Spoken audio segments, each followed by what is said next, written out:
महिला आरक्षण विधेयक को आज पेश जरूर किया गया, लेकिन उसे पारित नहीं किया जा सका और इसके बारे में सब किसी को यह उम्मीद थी कि आज कम से कम जिस तरह से एकजुटता बनी थी, एकजुटता दिखाई दे रही थी, वाकई में इसे पारित होने की सब उम्मीद लगाए बैठे थे। लेकिन एक अहम सवाल जो कि उमा भारती ने ब्रेक से पहले उठाया, रेणुका जी, हम आपसे जानना चाहेंगे, क्या ऐसे कुछ लोग नहीं हैं कांग्रेस में जो कि सांसद भी हैं, जो कि ये आवाज उठाना चाहते हैं कि पार्टी चाहे भी तो समर्थन करे 33% आरक्षण का, लेकिन वो दिल नहीं चाहते हैं। कहीं ना कहीं कांग्रेस पार्टी के भीतर भी इसको लेकर मतभेद है और ये सिर्फ सोनिया गांधी की जिद है जिसकी वजह से इस बिल को आज पेश किया गया है।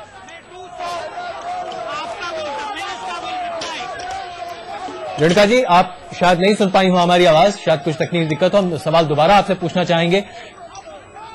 लगता है रेणुका जी से अभी फिलहाल आवाज नहीं आ रही है, तो हम अभी बात करते हैं रविशंकर जी से। रविशंकर जी, उमा भारती जी ने अभी कहा कि बीजेपी के कई ऐसे सांसद हैं जिनको पसंद नहीं है कि पार्टी 33% आरक्षण को समर्थन दे।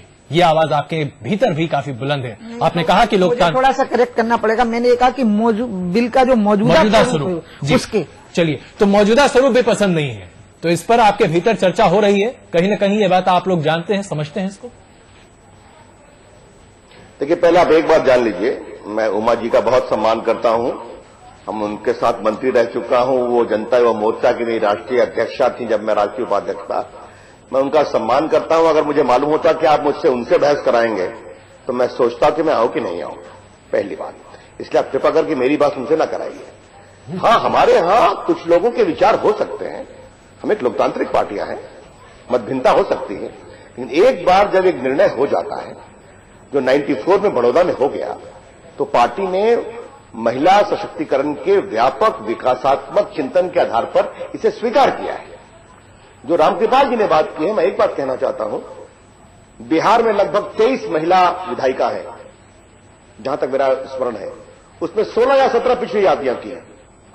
पार्टियां हमेशा दे सकती हैं, किसने मना किया है? लेकिन अगर यह इंसिस्ट किया जाए कि महिलाओं के लिए पिछड़ा आरक्षण हो, लालू प्रसाद जी तो मुसलमानों की भी बात कर रहे हैं, जबकि धार्मिक आरक्षण असंवैधानिक है, कोर्ट बार बार यह कह रहा है। लेकिन अगर आप पिछड़ों को लोकसभा में, विधानसभा में आरक्षण की बात करेंगे तो वो सिर्फ महिला केंद्रित नहीं हो सकता, उसको आप पुरुषों के बारे में विचार करना पड़ेगा और पूरे देश की राजनीति को सोचना पड़ेगा, जो कि संविधान बनाने वालों ने कभी स्वीकृति नहीं दी। और वो एक बड़ा विषय है।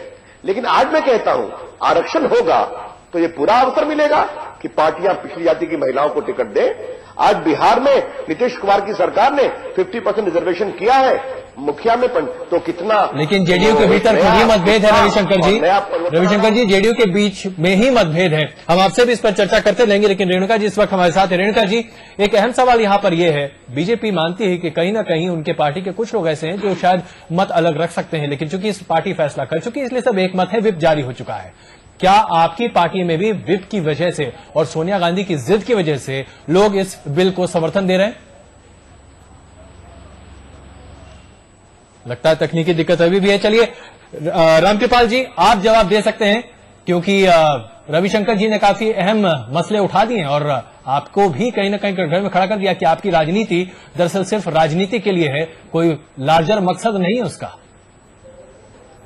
रविशंकर जी बिल्कुल गलत ढंग से बातों को प्रस्तुत करने की कोशिश कर रहे हैं।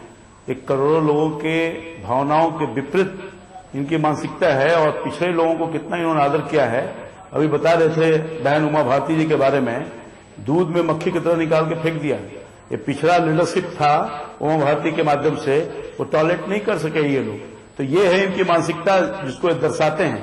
खासतौर पर पार्टी में जहां महिलाओं को आरक्षण देने की बात है, ओबीसी या माइनॉरिटीज के महिलाओं को या दूसरे महिलाओं को, जिसकी चर्चा हम कर रहे हैं, तो हमारी पार्टी उस बात के लिए भी तैयार है कि पार्टी को ये अधिकार दे दिया जाए। हम उस बात को तैयार, हमारी यही मंशा है।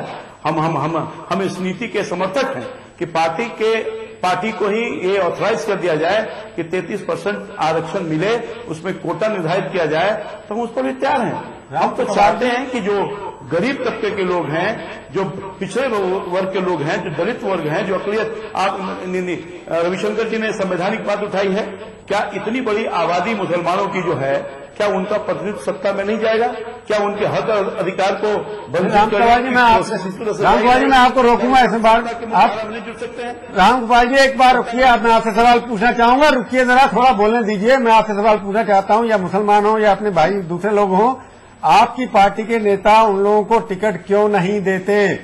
आपने अपने 40 लोकसभा के सदस्य खड़े किए, पूरी बात करने दीजिए, 40 लोकसभा के सदस्य खड़े किए थे बिहार में, या आपने झारखंड में खड़े किए, उसमें कितने मुसलमान आपने खड़े किए, भाइयों को टिकट दी, कितनी बैकवर्ड महिलाओं को टिकट दी, आप बताइए ना जरा। ये तो मैं बताने को तैयार हूँ।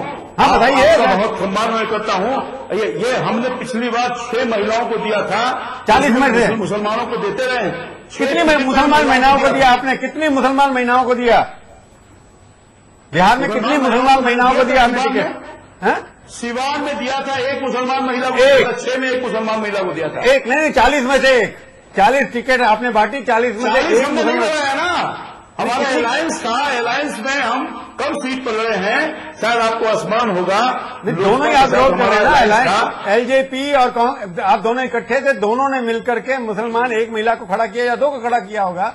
यहाँ 33% का मिल रहा है आपको, उसमें से आप कितनी भी मुसलमान खड़ी कर सकते हैं, कौन मना करता है आपको?